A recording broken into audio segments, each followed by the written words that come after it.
Oke, di video kan aku mau ngebahas buku ini, The Deep, karyanya Seth Godin juga. Seth Godin ini juga penulis dari The Purple Cow yang sudah kita bahas di 2 video sebelumnya. Ini buku tentang apa?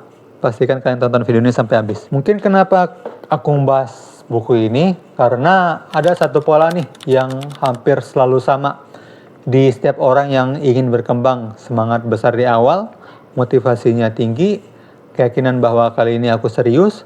Lalu beberapa minggu kemudian, semuanya terasa berat banget. Hasilnya belum kelihatan, usaha terasa sia-sia, dan muncul satu pikiran berbahaya, kayaknya ini bukan buat aku deh. Dan di titik inilah, kebanyakan orang tuh berhenti.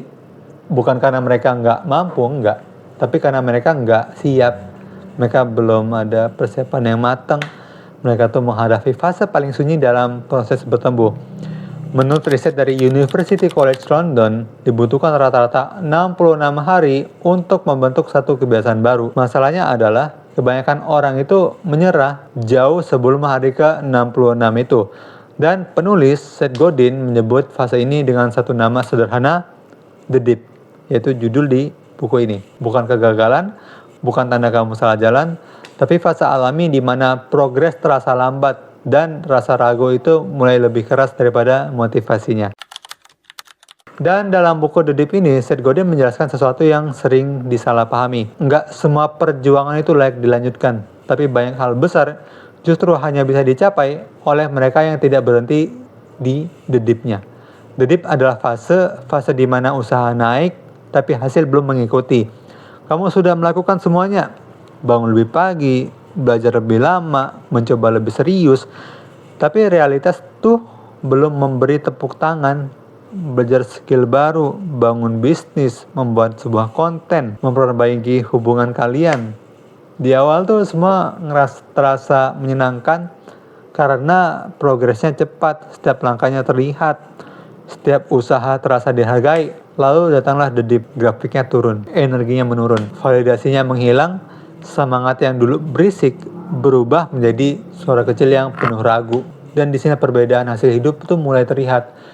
Menurut penulis, winners quit fast, quit often, and quit without guilt. But they never quit the right thing. Kalimat ini tuh sering disalahartikan. Buku ini tuh bukan menyuruh kita untuk keras kepala, bukan juga memuja penderitaan.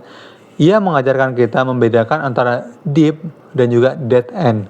Dead end adalah jalan buntu, tidak berkembang, tidak ada masa depan, apalagi sekeras apapun kamu dorong, pintunya memang terkunci. Tapi The Deep itu berbeda. The Deep adalah jalan menanjak yang terasa berat karena memang tidak semua orang itu sanggup untuk melewatinya.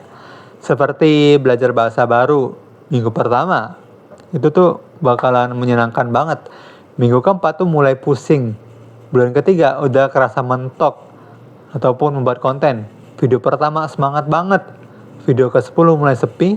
Video ke-20 kerasa sia-sia banget. Masalahnya kita tuh sering berhenti di The Deep ini karena kita salah menafsirkan rasa nggak nyaman. Kita tuh ngira kalau capek itu sama dengan salah jalan.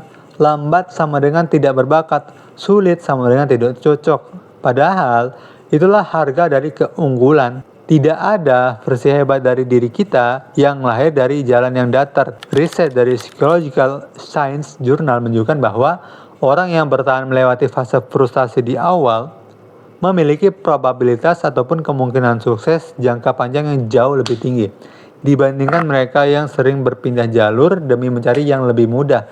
Karena keahlian itu tidak tumbuh di fase yang seru, ia tumbuh di fase yang sangat membosankan.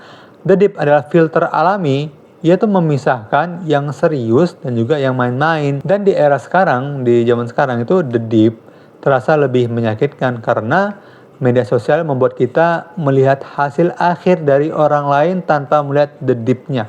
Kita ngelihat, oh itu udah punya McLaren tuh, oh orang itu udah wisuda tanpa begadang, bikin bisnis tanpa rugi, tubuh ideal tanpa latihan, konten viral tanpa 200 video yang sepi. Kita melihat pencapaian, bukan pengorbanan.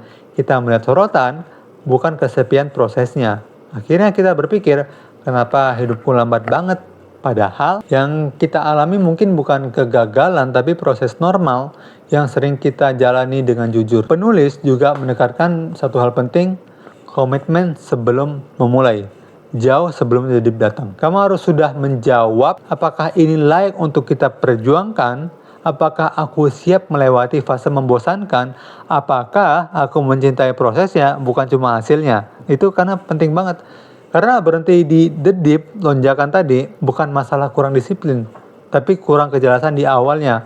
Orang yang bertanya itu bukan yang paling termotivasi, tapi yang paling jelas alasannya. Motivasi itu naik turun, tapi alasan yang kuat itu yang akan bertahan. Dan The Deep mengujinya. Sekian konten ini, semoga bermanfaat. Like kalau kalian suka, subscribe kalau kalian suka. Kalau kalian suka video ini, pasti kalian suka video di sebelah kiri sini. Bye-bye, terima kasih telah menonton.